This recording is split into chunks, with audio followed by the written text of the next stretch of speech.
All right, let's go ahead and call the Senate to order. The Sergeant at Arms will please secure the chamber. Members, please take your seats. Madam Clerk, please call the roll. Mr. President, Has everyone recorded their presence? Has everyone recorded their presence? If so, the clerk will take the call. With 44 members in the chamber and a quorum being present, the Senate of Maryland is yet again in session. All right, we will have the purposes of the invocation, substitute the one from the morning session. Any announcements before we jump into things? Announcements? No? Nothing? Everyone's busy? Yes, Chair recognizes the Chair of Finance. Colleagues, it occurred to me after this morning with our making sure we had the opportunity to sign on to that resolution for the people of Ukraine, that we ought to go into our pockets, get our checkbooks out, and pick a couple of American charities that are busy working there and send them something. I was thinking Doctors Without Borders and the American Red Cross, perhaps. If you like that idea, clap your hands. All right, then the office will make sure we get notified of a process, and we need to do it as soon as possible. Thank you. Thank you, Madam Chair. Most certainly, and we're going to work on finding, some representative organizations. If folks have some, and we'll put it together in a memo to get out to all the offices. Yes, Chair recognizes Senator from College Park. Yeah, Mr. President, if I could follow up on the Chairwoman's statement. The City of Baltimore has a sister city relationship with Odessa in Ukraine. And I think a very good focus for our efforts might be with the Sister City Committee of Baltimore with Odessa. That's a very good idea. Okay. So we'll work on that. We'll get something put together and have it out by tomorrow. Feel free to, we'll share it around for members and staff. I know there's a lot of interest, so we will definitely get that done. All right, any other items of business before we jump into things? If not, Majority Leader, so we consider the reading of the journal from the prior legislative day. We've got a message from the House, number 23. Clerk will read the message. House Bill 15, Delegate Lukey, invasive and native plants classification, listing and use, EHE and B&T. Majority Leader moves so be considered the reading of the bills. We've got another message from the House, number 24. Clerk will read the message. House Bill 6, Delegate Cullison, Maryland Medical Assistance Program, dental coverage for adults, finance. Majority Leader moves so be considered the reading of the bills. They will be referred to their appropriate standing committee. One more, number 25. Clerk will read the message.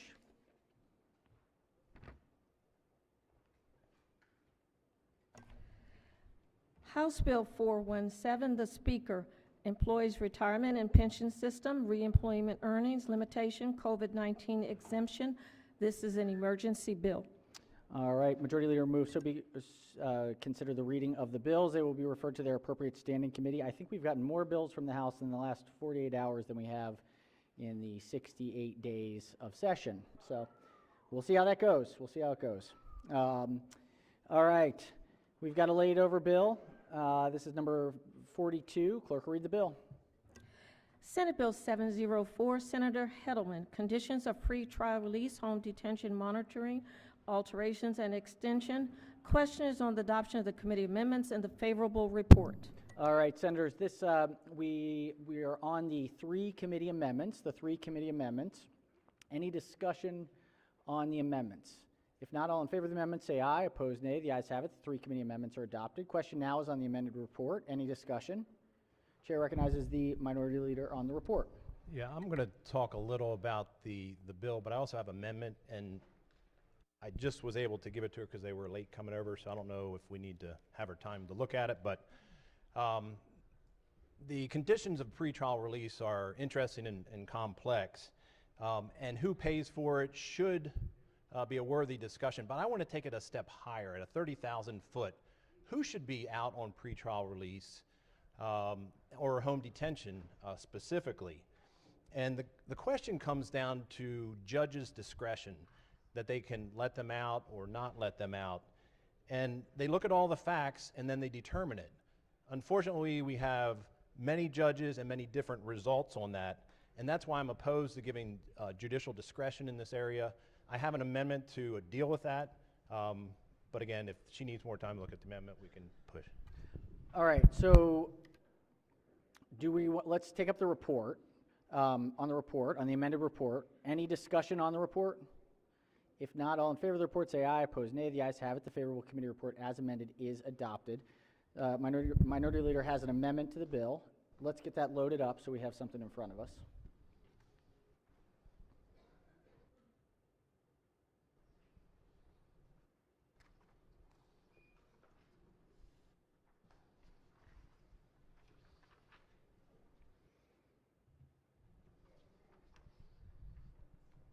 All right, Senator may explain the amendment.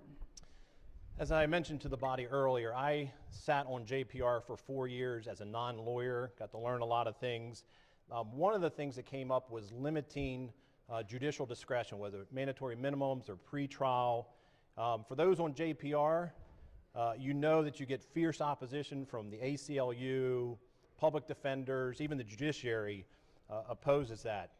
And I think, like we talked about in the family leave, it's just a different philosophy. So currently, home detention is left up to the judge to decide if they let a person out. I think we should remove that discretion. So that's what this amendment does.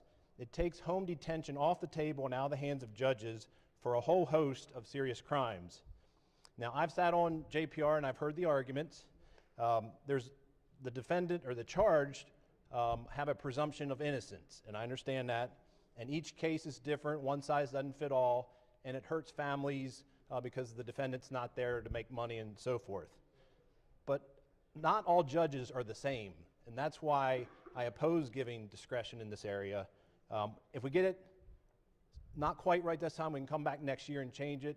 But I represent my district, and they like to take some of the discretion away from the judges, so I would move the amendment, and hopefully it'll be considered a favorable amendment.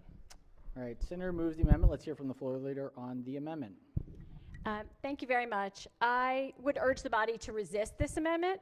This is a major policy change that the committee did not have the opportunity to discuss or consider. It is a different philosophical approach, but it is certainly worthy of more intense and in-depth research and discussion. So I would urge us not to go down this road. We have passed other pieces of legislation this session, in fact, that gives more transparency about judicial decisions. These people, I want to remind the body that these people are presumed innocent, and that a very large percentage of folks who are on pretrial actually have their cases dismissed. So this is taking decisions out of the hands of the folks who are in the best position to hear the fact-specific cases of each individual person, and that is the judge. And I would urge the body to resist this amendment. All right, on the amendment, are there any senators who have not yet spoken who wish to speak? If not, Chair recognizes the maker of the amendment. Yeah, one thing we had tried to get through with the governor's bill was the judiciary transparency, and it would go down to the judges. You could actually see them. It became an aggregate, so I think we could do this until we can come back and address the other things where you know it's specific judges. And I appreciate the presumed innocence. I do understand that side of the argument, but I would move my amendment and ask for a roll call if I could, please. All right, Chair recognizes the Vice Chair of the committee. Thank you, Mr. President. I urge a red vote on this amendment, and here's why. The judicial discretion that is provided under this bill under current law is not unfettered. Judges can't decide just to release someone because they think, oh, this person should be let out. Judges are bounded under current law to determine two things. Is the defendant a flight risk? And is the defendant dangerous in the community? If either of those things are found to be true, the defendant must remain in jail. And so there's not unfettered discretion. Judges aren't making these decisions willy-nilly. They are bounded by current law. And the seriousness of the crime is part of the analysis of whether the person is dangerous in the community. And so many of the crimes that are part of the Senator's amendments, these folks will never get out pretrial because the allegation itself is so dangerous that the person will be kept behind bars, even though, as the floor leader indicates, they are presumed innocent. And so I urge a red vote on this amendment. All right, on the amendment, any further discussion? Any further discussion? If not, the senator has requested a roll call vote. The clerk will call the roll. Mr. President, Has everyone recorded their vote? Anyone wish to explain their vote or change their vote? If not, the clerk will take the call. With 29 votes in the negative, the senator's amendment fails. Are there any further amendments to the bill or its title? Seeing none, Senate Bill 704 is hereby ordered printed for third reading. All right, let's go to Education, Health, Environmental Affairs. This is calendar number 37. Clerk will read the first bill. Senate Bill 318, Senator Rosapep, More Opportunities for Career-Focused Students Act of 2022, favorable with 2 amendments. Chair recognizes the senator from Howard and Carroll as the floor leader. Thank you, Mr. President. Colleagues, as the name implies, Senate Bill 318 will create more opportunities for career-focused students. It requires local school systems to assist high school students in preparing for admission to registered apprenticeship programs in a manner similar to how they assist students in preparing for admission to post-secondary institutions.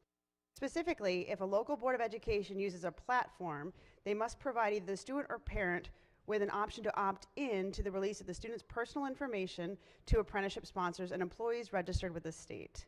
There are 2 amendments. The first one makes technical changes and adds a co-sponsor. The second one requires the platform to provide a method for the student or student's parent or guardian to opt in instead of opting out for releasing the student's information to certain entities. There is no fiscal note. I move the adoption of the 2 amendments and the favorable committee report. Floor leader moves for the adoption of the 2 committee amendments and the favorable committee report. On the amendments, any discussion?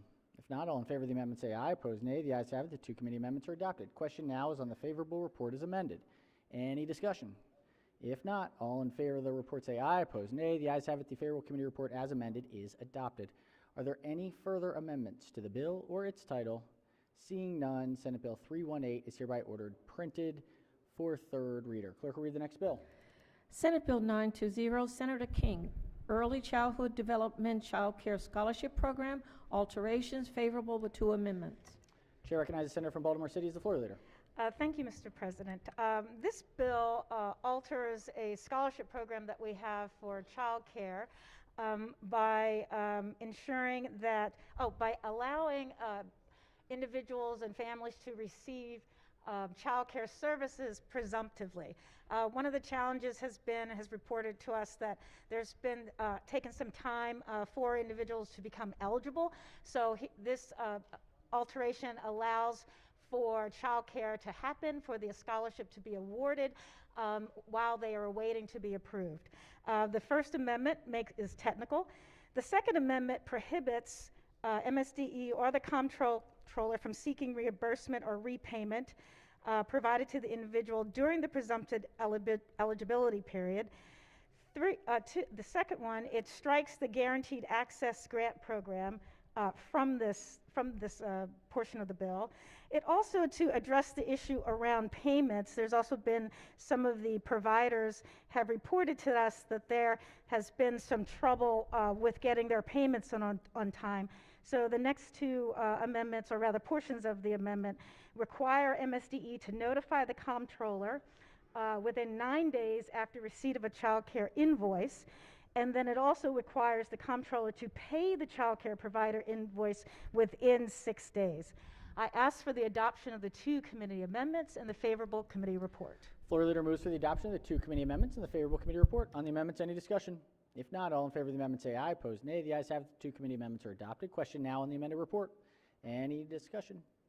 If not, all in favor of the report say aye. Opposed, nay. The ayes have it. The favorable committee report as amended is adopted. Are there any amendments to the bill or its title? Chair recognizes the Vice Chair of the committee has an amendment. Thank you, Mr. President. If I could offer an amendment, please. Just a moment. Thank you, Senator.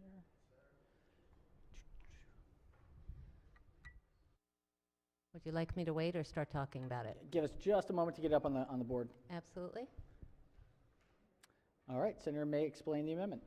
Thank you, Mr. President. This is a small amendment that is responsive to something that came up during the committee hearing, which is making sure that the applications and the website are accessible to people for whom English is not their primary language. I would move the amendment. All right, let's hear from the floor leader on the amendment. This is a friendly amendment. All right, friendly amendment. Are there any objections to that? Well, the amendment has been moved. Are there any objections? Without objections, the amendment is adopted. Are there any further amendments to the bill or its title? Seeing none, Senate Bill 920 is hereby ordered printed for third reading. All right, let's do the capital budget. Are we ready? Okay, we're gonna lay it over, right? So, okay. This is Budget and Taxation Report number 22. Clerk will read the bill. Senate Bill 291, the President, Maryland Consolidated Capital Bond Loan of 2022, favorable with 220 amendments. We thought operating was rough. 220. All right. Chair recognizes the chair of the Capital Budget Subcommittee. Well, thank you very much, Mr. President. Permission to use senators' names? The Senator may proceed. Okay. I think, Mr. President, you referenced the amount of amendments, and I think that just really goes to show you the need out there, sir. So, Mr. President, ladies and gentlemen of the Senate, it's my great honor to present the Maryland capital budget that we reviewed this session, and pleased to present the report to you today. Let me begin first by expressing my appreciation to be able to serve as the Capital Budget Subcommittee Chair. Mr. President, this was probably one of the harder things that I worked on in my entire time as a legislator, but I think it's because of the need and the fact that what you see today before you really is a testament to not only what is needed across the state, but the great advocacy of our senators who delivered for their constituents. I also wanted to thank Chairman Gazzoni for his partnership and leadership, as well as Vice Chair McCray, as well as other members of the Senate Capital Budget Subcommittee. We believe that we efficiently and equitably developed the capital budget that you have before you. Finally, I want to thank the amazing staff of the Office of Policy Analysis for their guidance and assistance, and I hope we can all give Department of Legislative Services a round of applause for all their great help this session. I will remind this body that the capital budget is one of Maryland's largest job creation, infrastructure, and community investment programs that we have. Funding in this capital budget will create and maintain tens of thousands of direct and indirect jobs and leverage approximately $2 billion of local and private funds by the state's capital spending. Each session, our committee takes action to ensure that the capital budget is affordable under the state's debt affordability limits, and this year, colleagues, is no exception. With an improved revenue forecast, the level of debt authorized in the capital budget is well within our debt limits, well within. Maryland has maneuvered through the recovery phase of the global COVID-19 pandemic better than anticipated, with the economy repeatedly outperforming expectations. We currently find ourselves with a significant cash and structural surplus. The challenge this year has been determining how best to utilize and balance our resources to continue to support infrastructure investment in all regions of the state. And I believe that this bill has done just that. With the potential budget surplus in mind, the committee targeted spending toward one-time infrastructure investment. The committee's fiscal 2023 spending plan, including the capital budget before you today, does that by funding $700 million in capital investments that we want to be paid for immediately with cash. We remain confident that through continued negotiations and communication with the governor and the House, we will see this as an actual spending in a future supplemental budget. The committee once again made public school construction a priority. This budget provides $323 million, which brings the total school construction capital program to a record $1.1 billion. This leverages an estimated $500 million in local funding participation to build schools, modernize classrooms, to create a better learning and teaching environment. $132 million for environmental programs, including program open space, and other programs that provide funding to upgrade and expand state and local park infrastructure throughout the state for a total capital investment of more than $863 million. We've dedicated $106 million for our higher education institutions, including HBCUs, for security upgrades as well, and community colleges for a total fiscal 2023 capital investment of $572 million. $90 million to build new and to modernize existing state facilities for a total capital investment of $365 million, including $110 million for facility renewal projects. In addition, we dedicated more than $67 million for hospitals and juvenile services facilities for a total capital investment of more than $103 million for these types of facilities. In addition to the needs of state agencies, the committee considered a record number of legislative bond initiatives, which equals more than 365 projects, totaling more than $197 million worth of requests.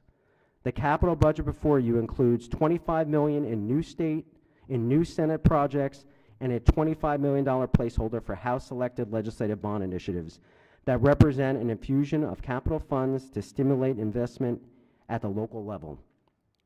The budget also provides another $340 million for local projects to assist communities and non-for-profit entities. The committee is proud of its efforts in crafting this capital budget and looks forward to your favorable consideration. Mr. President, if I may, I would like to turn to the materials on each member's desks. You should have 2 copies. The report of the Budget and Taxation Committee explains each amendment to the budget. Amendments are numbered in the report and in the committee reprint of the bill. The report includes reductions, additions, budget bill language, and committee narrative listed by state agency. Please keep in mind that committee narrative items are not amendments to the bill and are not subject to floor action. However, if you have any concerns with the narrative items, please bring them to the committee's attention. The committee reprint of the budget bill reflects the committee's amendments to the budget. Amendments in the budget are numbered and correspond to the explanations in the committee report. Keep in mind that amendments to the budget are to be drawn to the committee reprint. Staff in the amendment office are available to assist you if you need any assistance. Mr. President, I now move that Senate Bill 291 and the committee amendments lie under the rules until the appropriate hour tomorrow, March 22nd. All right, thank you, Mr. Chairman. Thank you to the Capital Budget Subcommittee, folks at Budget and Tax. This is an important bill. Senator has moved the 220 amendments in the favorable committee report and has also moved to lay the bill and the amendments over under the rule, which is in order. And so we will take up the bill at the later session, at which point we may special order it. No, we'll take it up today. We'll be able to take it tonight. Tomorrow.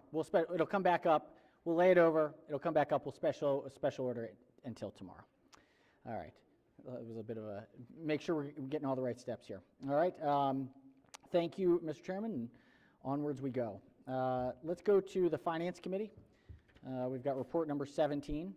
Clerk will read the first bill. Senate Bill 259, Senator Feldman, procurement, prevailing wage applicability, favorable. Chair recognizes the Vice Chair of the Committee as the floor leader. Thank you, Mr. President. Senate Bill 259 expands the state's prevailing wage law to mechanical systems service contracts, which were part of a public works contract with a value that exceeds a specified $2,500 threshold in federal law. A mechanical systems service contract is a contract for HVAC systems, including ductwork, refrigeration systems, plumbing system, electrical systems, and elevator systems. These service contracts are specifically added to the definition of construction for the purpose of applying prevailing wage requirements. Mr. President, there are no amendments. Move the adoption of the favorable committee report. Floor leader moves for the adoption of the favorable committee report. On the report, any discussion? If not, all in favor of the report say aye. Opposed, nay. The ayes have it. The favorable committee report is adopted. Are there any amendments to the bill or its title? Seeing none, Senate Bill 259 is hereby ordered printed for third reader. Clerk, read the next bill. Senate Bill 295, Senator Gallion, Maryland Medical Assistance Program, Emergency Service Transporters, reimbursement, favorable with one amendment. Chair recognizes the Chair of the Committee as the floor leader. Thank you. As amended, Senate Bill 295 modifies the requirements for Medicaid reimbursement to an emergency service transporter for services provided in response to a 911 call. Reimbursement must be provided for 1, medical services provided to a Medicaid recipient in response to a 911 call in situations when the recipient is not transported to a facility, and 2, for mobile integrated health services, MIH services. Reimbursement for MIH services must be specified in regulations and at least $100 per interaction. Beginning in fiscal year 2023, the Maryland Department of Health must increase the amount of reimbursement by $25 each fiscal year until the reimbursement rate is at least $300 for both 1, transportation and medical services, and 2, MIH services. MDH must study the adequacy of the rate for reimbursement and report its findings and recommendations by November 1, 2024. The definition of emergency service transporter is expanded to include a commercial ambulance service. The amendment requires Maryland Department of Health to conduct the rate adequacy study in coordination with Maryland Institute for Emergency Medical Services System, MEMS. Further requires MEMS to study the emergency and non-emergency inter-facility transport system and provide a specified report. Alters the effective date of the bill and sunsets the bill's provisions after June 30, 2025. There was no opposition at the committee hearing. I move the amendment and the adoption of favorable committee report. Floor leader moves for the adoption of the one committee amendment and the favorable committee report. On the amendment, any discussion? If not, all in favor of the amendment say aye. Opposed, nay. The ayes have it. The one committee amendment is adopted. Question now on the amended report. Any discussion? If not, all in favor of the report say aye. Opposed, nay. The ayes have it. The favorable committee report as amended is adopted. Are there any further amendments to the bill or its title? Seeing none, Senate Bill 295 is hereby ordered printed for third reader. Clerk will read the next bill. Senate Bill 514, Senator Bidle, Transportation Investment Program, MARC Rail Service, Maryland Regional Rail Transformation Act. Favorable with 2 amendments. Chair recognizes the Senator from Anne Arundel as the floor leader. Mr. President, thank you. I'm really proud of this bill. My colleague from District 47, that's chair of the Transit Caucus, and I worked really hard on this bill for the last, maybe 9 months, almost a year. We learned about what Virginia was doing with their new rail plan, and we wanted to get Maryland into the 21st century. Senate Bill 514 requires the Maryland Transit Administration, the MTA, to establish individual investment programs to advance the Maryland Area Regional Commuter, MARC, Cornerstone Plan, and other MARC improvements. The bill also requires the MTA to advance specific rail priority projects as part of the investment programs and conduct a MARC Cornerstone Plan implementation study. Amendment 1 makes changes to the purpose paragraph. Amendment 2 specifies that the incremental enhancements for the Brunswick line under the required investment program must include a 3rd track between Rockville and Germantown to better serve Western Maryland and existing communities serviced by the line. It then strikes a specific requirement that in fiscal 2023, MTA complete 30% of the design for a 3rd track between Rockville and Germantown. The amendment also establishes a Transportation Trust Fund work group to examine the current state funding sources and structure of the Maryland Transportation Trust Fund and other matters. There was no opposition in the committee hearing. I move the amendments and the adoption of the favorable committee report. Floor leader moves for the adoption of the 2 committee amendments and the favorable committee report. On the amendments, any discussion? If not, all in favor of the amendment say aye. Opposed, nay. The ayes have it. The 2 committee amendments are adopted. Question now is on the amended report. Any discussion? If not, all in favor of the report say aye. Opposed, nay. The ayes have it. The favorable committee report as amended is adopted. Are there any further amendments to the bill or its title? Seeing none, Senate Bill 514 is hereby ordered printed for third reader. Clerk will read the next bill.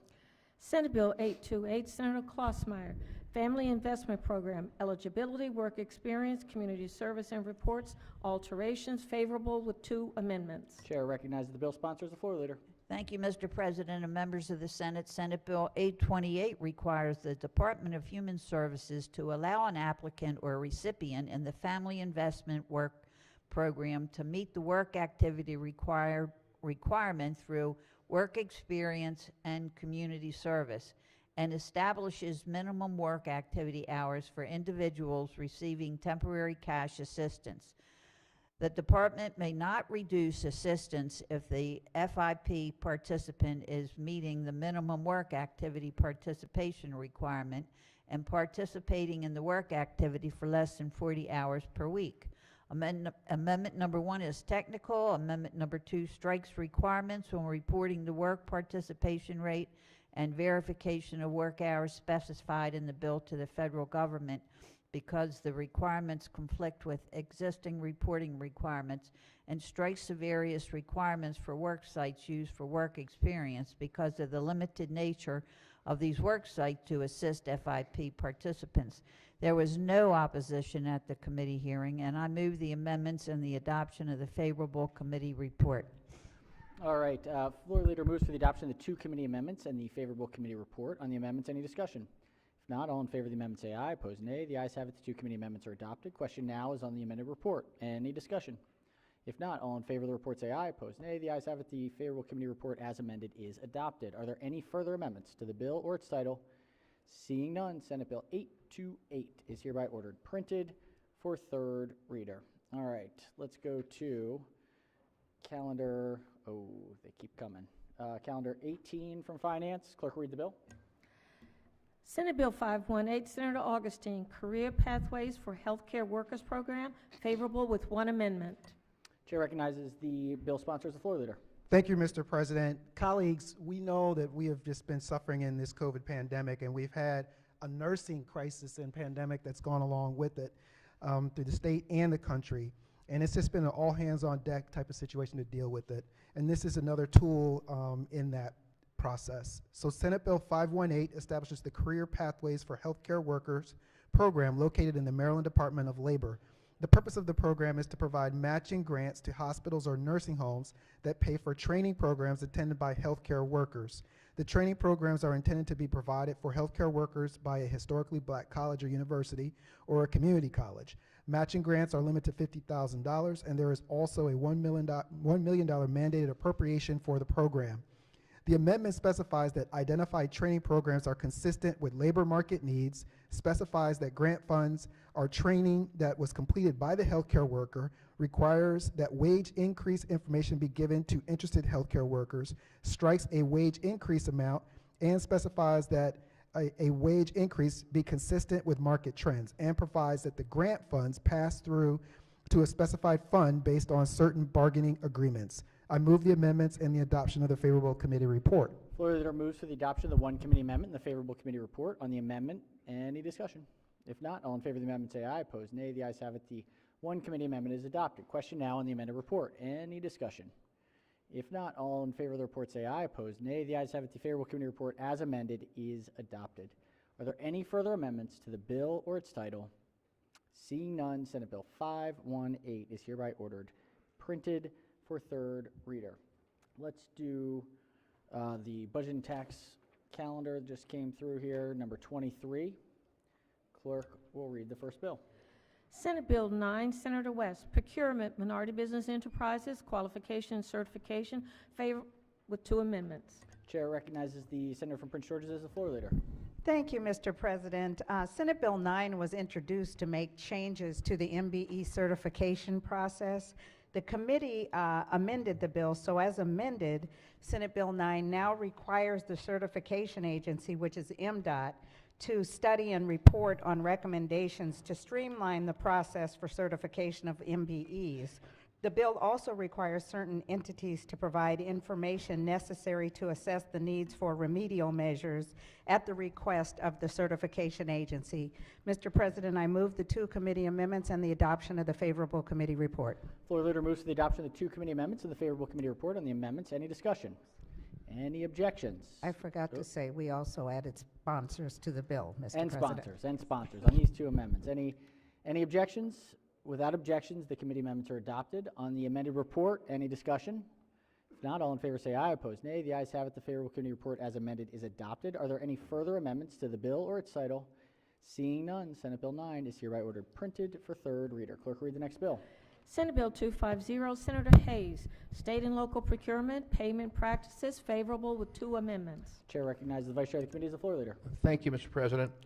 This bill deals with a problem that many of us have heard from our constituents, where contractors with state government and local governments get paid too late. Federal government pays faster, private sector pays faster, state and local governments, in many cases, are slow to the draw. The bill as it came in would have changed the requirement of bills being paid within 30 days to 15 days, made a variety of other changes. We delved into it in some detail, and the good news is that the executive branch understands they've got a mess on their hands, and they have they would call it a 1990s technology. I would call it maybe an 1890s technology, because so much is done by hand that it slows the whole process down. Other institutions have fixed that. The good news is that the executive branch has a process they're just beginning, having all the agencies work together to modernize their system. The bad news is it's going to take them a couple of years. So the amendments we adopted the bill basically embrace what the executive branch intends to do. It says we're very serious about this. It requires regular reports to us on their process in overhauling the whole system. It requires DLS to begin annual studies of how many bills are behind, which agencies, what document the problems. And then it also changes the time period for getting interest if you're not paid. Currently, the law says you get paid 9%, an annual rate of 9% interest if your bill is not paid within 30 days, but there's a 15-day grace period. So we said there's no need for a grace period. Interest should run from the 30 days in which the bill is supposed to be paid. That's the essence of what the bill does. Amendment number 1 makes technical changes, and amendment number 2 strikes the provisions of the bill that I mentioned and adds the new provisions that we added. Move the amendments and the bill. Floor leaders move for the adoption of the 2 committee amendments and the favorable committee report. On the amendments, any discussion? Any objections with the committee's amendments? If not, with no objection, the committee amendments are adopted. On the amended report, any discussion? If not, all in favor of the report say aye. Opposed, nay. The ayes have it. The favorable committee report as amended is adopted. Are there any further amendments to the bill or its title? Seeing none, Senate Bill 250 is hereby ordered printed for 3rd reader. Clerk, read the next bill. Senate Bill 506, Senator King, Children Therapeutic Childcare Program Funding, favorable. Chair recognizes the bill sponsors the floor leader. Thank you, Mr. President. Senate Bill 506 establishes the Therapeutic Child Care Program in the state and a per-pupil funding formula for the program. In fiscal 2024, the governor must include an appropriation in the annual budget bill of not less than $45,000 for each child with specified disabilities or delays. Beginning in fiscal 2025, the required annual per-child appropriation is increased by the lesser of 1, the Consumer Price Index for all urban consumers, CPI-U, or the Washington metropolitan area or any successor index, or 2, 1.5%. The program may be funded from state general funds and any other sources. There are no amendments, and I move adoption of the favorable committee report. Floor leader moves for the adoption of the favorable committee report. On the report, any discussion? If not, all in favor of the report say aye. Opposed, nay. The ayes have it. The favorable committee report is adopted. Are there any amendments to the bill or its title? Seeing none, Senate Bill 506 is hereby ordered printed for 3rd reader. Clerk, read the next bill. Senate Bill 542, Senator Kagan, State Finance and Procurement Grants, Prompt Payment Requirement, favorable, 1 amendment. Chair recognizes the Vice Chair of the Committee as the floor Thank leader. you, Mr. President. This bill deals with the same issues I just talked about in Senate Bill 250, but primarily for nonprofits, which are much more reliant on grants than contracts. Again, the bad news is that before this bill, grants weren't even covered by the prompt payment provisions. They weren't getting interest. They didn't have to be paid within 30 days. So essentially what this bill does is apply the same rules to grants as we have in contracts in Senate Bill 250. They should be paid on time. If they're not paid on time, they should earn interest. That's the essence of it. The amendments basically make some changes, makes clear that it operates prospectively, makes clear that the interest should be paid out of the agency's operating budget, not taken out of grants to other people, to make sure it's a fair system. With that, I move the amendment and the favorable report. Floor leader moves for the adoption of the 1 committee amendment and the favorable committee report. On the amendment, any discussion? If not, all in favor say aye. Opposed, nay. The ayes have it. The 1 committee amendment is adopted. On the report, any discussion? Any objections? Without objection, the favorable committee report as amended is adopted. Do we have any further amendments to the bill or its title? Seeing none, Senate Bill 542 is hereby ordered printed for third reader. Clerk will read the next bill. Senate Bill 847, Senator Edwards, Libraries, Capital Projects, State Share Adjustments, favorable. Libraries. Chair recognizes the senator from District 1. Thank you, Mr. On the President, ladies libraries. and gentlemen of the Senate. Senate Bill 847 increases the state share of the county library capital project under certain circumstances. Under the bill, a county is eligible for an adjustment to the state share for library capital project if the county's median household income is in the bottom quartile in the state, and the state share for library capital project in the county is 50%. For a county that meets these criteria, the local share of a county library capital project must be reduced to equal the local share of adjacent county that is less than 50% but closest to the 50%. State share in the affected county must subsequently be increased by the same amount, and basically to offset the decrease in the local share percentage. There are no amendments. I move adoption of the favorable committee report. Floor leader moves for the adoption of the favorable committee report. Any discussion? If not, all in favor say aye. Opposed, nay. The ayes have it. The favorable committee report is adopted. Are there any further amendments to the bill or its title? Seeing none, Senate Bill 847 is hereby ordered printed for third reader. Clerk will read the next bill. Senate Bill 862, Senator McCray, Baltimore City, Maryland Transit Administration, Transit Services for Public School Students, favorable with 2 amendments. Chair recognizes the senator from Baltimore City as the floor leader. Thank you, Mr. President. Senate Bill 862 requires the Maryland Transit Administration, MTA, to provide ridership on transit vehicles for our eligible Baltimore City public school students for fiscal years 2023 to 2027. The committee amendments, the first one is technical. The second amendment requires MTA to provide ridership to a youth worker in Baltimore City's youth work program. Mr. President, if we can move adoption of the committee report. Floor leader moves for the adoption of the 2 committee amendments to the favorable committee report. Just as we have some visitors here who have come to see the State House, the Solomon family. We want to give them a warm Senate welcome as they see democracy in action as we move things along with transit buses. All right. Any discussion on the 2 amendments? If not, any objections? Without objection, the 2 committee amendments are adopted. On the amended report, any discussion? If not, all in favor of the report say aye. Opposed, nay. The ayes have it. The favorable committee report as amended is adopted. Are there any amendments to the bill or its title? Seeing none, Senate Bill 862 is hereby ordered printed for third reader. All right, we've got a special order calendar. Let's see, I think we're ready for this one. This is special order calendar number 62. Clerk will read the bill. Senate Bill 221, the President, Department of the Environment Enforcement Authority. Bill is on third reading for final passage. All right, Chair recognizes the President Pro Tem. Thank you, Mr. President. Colleagues, I want to thank the chair of EHE and all of those who worked during the break to work on this issue. I did get my questions answered, and Mr. President, I believe that there will be an amendment offered. All right, if we have an amendment, we're going to have to make the motion to reconsider. Do we want to bring it back to second? Sure, so I move to suspend the rules to take the bill back to second reader. Reconsider the vote? To reconsider the vote by which the bill was passed. To bring it back. Bring it back to second reader. All right, Senator's made the motion. That motion is in order. Are there any objections to the Senator's motion? Without objection, so ordered.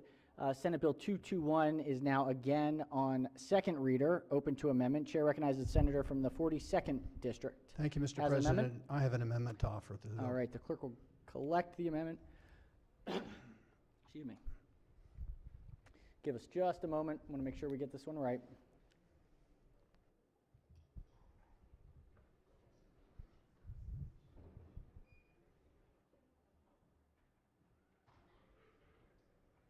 All right, Senator may explain the amendment. Thank you, Mr. President. And you used the correct words when you said we need to get this right. I want to thank you and the President Pro Tem and the Chair of the Education, Health, and Environmental Affairs Committee for working so hard over the course of the weekend and especially this morning to get this amendment prepared correctly. It's hard to legislate on the fly, but when you've got good people who are dedicated to getting it done right, you can do it, and you can do it right. And I think this amendment does that. You'll recall, the body will remember that last Friday there was a lengthy colloquy between me and the head of the EHE committee about the problem of liens on personal property. And I offered an amendment which was defeated, albeit narrowly. Well, that amendment was well conceived because the bill, I believe, had a problem. So the Attorney General has been involved in negotiating the text of this amendment. I had a conversation with him about 10 minutes ago on the floor. He indicated that he is in favor of this amendment. The language was a little tricky. The language got changed slightly between the earlier session and this session, but the Attorney General pronounced himself satisfied with the altered language. What this does is it provides that a lien on personal property, one of these liens, these environmental liens for up to $100,000, will take effect on personal property of the person who had the fine levied against him or it when attached and levied by the state in accordance with the Maryland rules. So in order for a property to be attached and levied, the sheriff would have to go out and levy on the property. When that happens, the property is sold, and then the proceeds of the sale are distributed to the various secured creditors in the order of their priority. So with that change, this becomes fine, and it does not conflict with the Uniform Commercial Code, and therefore I recommend the adoption of this amendment. Thank you. All right, the Senator has moved the amendment. Let's hear from the floor leader on the bill on the amendment. Thank you, Mr. President. We did have a long conversation last week. The amendment does no harm to the bill, which again is to protect our drinking water and allow the Department of the Environment to enforce the laws of the state like we do in radiation and air and other areas. The bill reshapes and restructures that section. It doesn't take away the authority to go after real property or personal property. We hope in any case the violators, it doesn't get that far, that if they are cited, they pay their violation or they go to court and whatever the court decides. So we hope it doesn't get to that point. But Mr. President, on behalf of EHE and on behalf of lawnmower owners everywhere, we have no objection to the amendment. All right, sounds great. All right, Chair recognizes the Minority Whip on the amendment. Thank you, Mr. President. I wonder if the maker of the amendment would rise for a question. Would the maker of the amendment yield? Appears so. Senator may proceed. Yes. I appreciate your hard and diligent work on this issue. The question that I have is, so does your amendment say they cannot put a lien on personal property at all? No. It says that they have to go to court to do it? No, they would have to file it with the judgment records, and then, as in the case with any judgment, for example, a tax lien would be filed with the judgment records. As in the case with any judgment, the sheriff would be sent out to attach and levy on the personal property of interest to the creditor. When you say they, who's doing the state? The state of Maryland has levied the fine, and they've now filed notice of that in the judgment records in the court, and then they would get the sheriff to go out and attach and levy the particular personal property. And by the way, the personal property is not just lawnmowers. We're talking here about inventory, equipment, accounts receivable, all sorts of expensive personal property, which secured creditors have taken a lien on as a condition of their extending credit to the borrower. So by seizing that, they are then taking the proceeds and helping to satisfy the fines? Yes, and then it would get, property would, once seized, the sheriff would sell the property at a public auction sale, and the proceeds of the sale would be paid to the secured creditors in their order of priority. And this is happening because this is somebody who's violated the law. Yes. And has been fined, has been cited, and then has refused to comply and has no money to pay the fine, or is refusing to pay the fine, or either one. Whatever. Say, let's hope that the person who got fined pays the fine. But if for whatever reason the person doesn't pay the fine but has personal property available, or under this bill real property available, the creditor can seize the property, sell it at an auction sale, and then provide for the proceeds of the sale to be distributed, again, to the secured creditors in their order of priority, which was the problem with the bill last week. That's been fixed here. Is the problem, too, in introducing, but is this the only place we're putting personal property into the state law for this kind of repayment, or no, it's other places? This will be treated just the same way as a tax lien. If the state has a tax lien against a company, it would file the tax lien on the same records, and the sheriff could go out and seize the property to satisfy the tax lien. This puts this in the same posture as a tax lien, in effect. Okay, and when you And, say and the provisions of the Maryland Code and the Maryland rules dealing with tax liens are well crafted to segue perfectly with Article 9 of the Uniform Commercial Code. Okay. So there's no conflict between them. then my last question is, when you say the state, the one question that I was trying to get at earlier last week, and I think your amendment gets to part of it, but I'm not clear. The state, they're going through the same process for this that they go through for any other type of tax lien or attaching to personal property. There's no separate thing that says now they can just, the MD can just put it, the Attorney General puts the lien on it. It has to go through the entire same process? Exactly. Correct? Because of this Okay. amendment, this will be treated in the same way as other estate liens. So there's due process and all that. that will Exactly, be- precisely. Okay, thank you. Thank you, Mr. President. All right, on the amendment, any further discussion? If not, any objections to the senator's amendment? Without objection, the amendment is adopted. Are there any further amendments to the bill or its title? Seeing none, Senate Bill 221 is hereby ordered printed for third reader. All right, let's do a quorum call before third reading calendar. Mr. President, Madam Secretary, could we please ring the bells?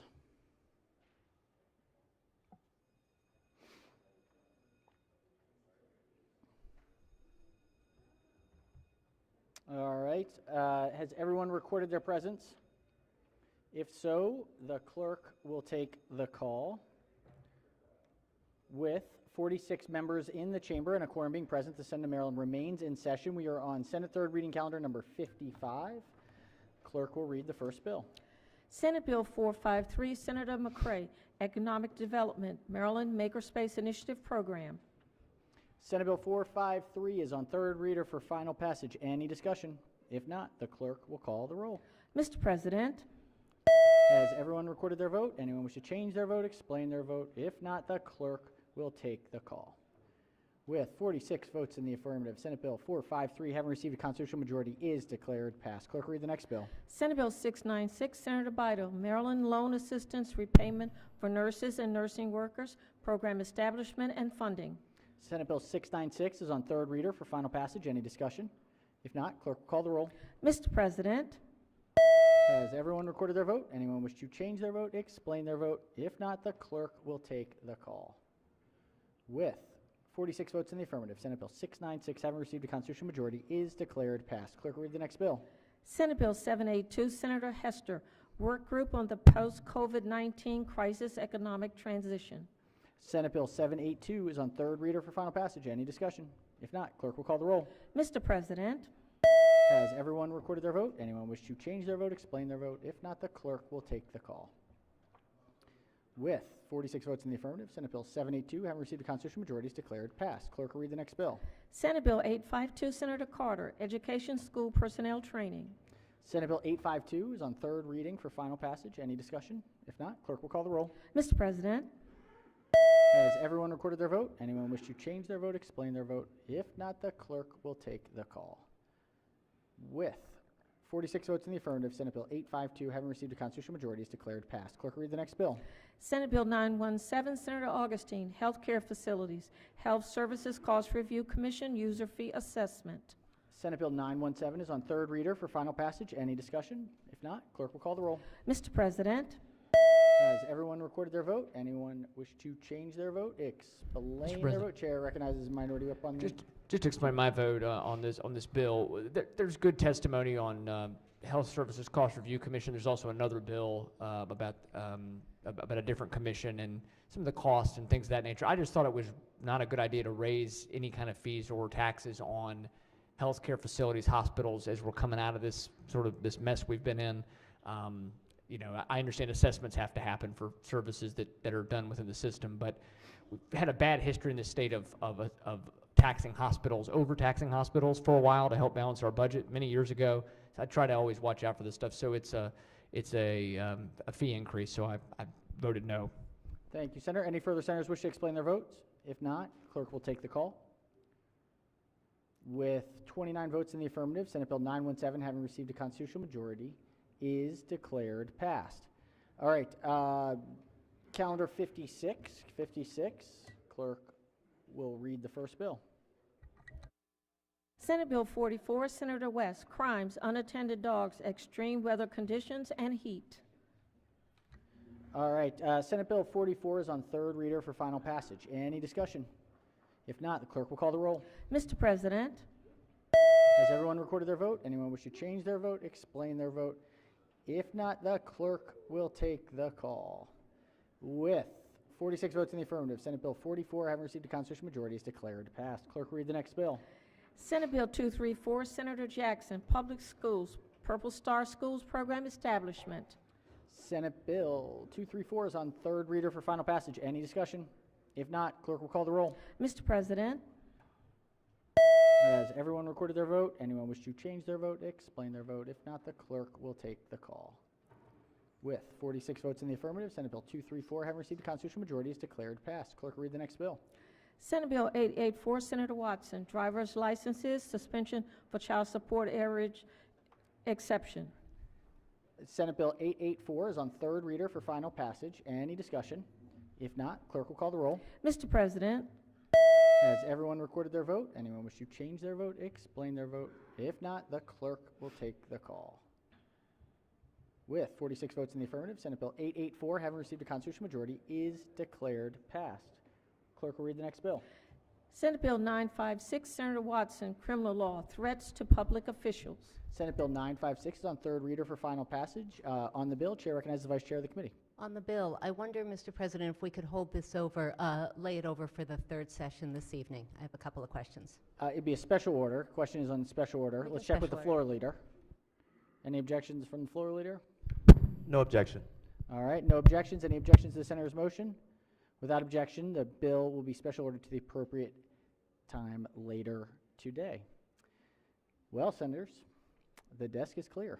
Desk is clear, surprisingly. So 6 or 6:30?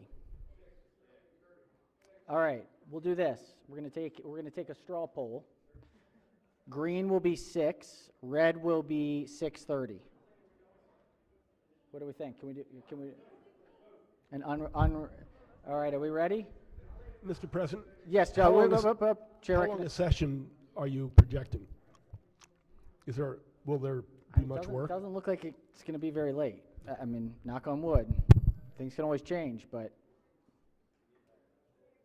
All right, let's call the roll. Green is 6, 6:30 is red. Mr. President, Green is 6, red is 6:30. Uh-oh. All right, I think we have. I'd like to explain my vote. We have an overwhelming majority here. All right, so we'll do 6 o'clock. Let's check with our committees. Chair of Finance? Nothing. Education, Health, Environmental Affairs? Nope. In the Education, Health, Environmental Affairs?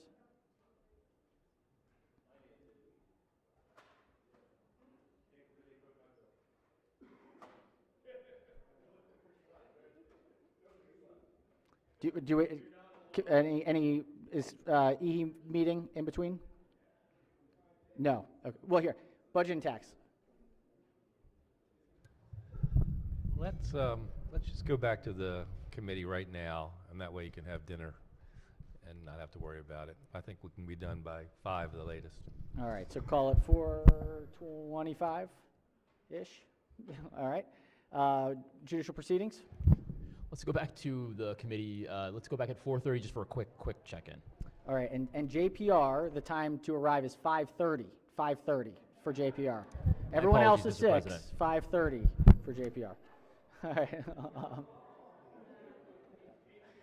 There's just a lot of they're really doing the heavy lifting. They're working through all the hard issues. All right. Any other delegations, select committees, announcements, general announcements? Chair recognizes the senator from Frederick City. Thank you, Mr. President. As I and probably only a dozen or so other people know, as hard as we might resist, there's only one way easier to slip into obscurity than running for lieutenant governor and losing, and that's running for lieutenant governor and winning.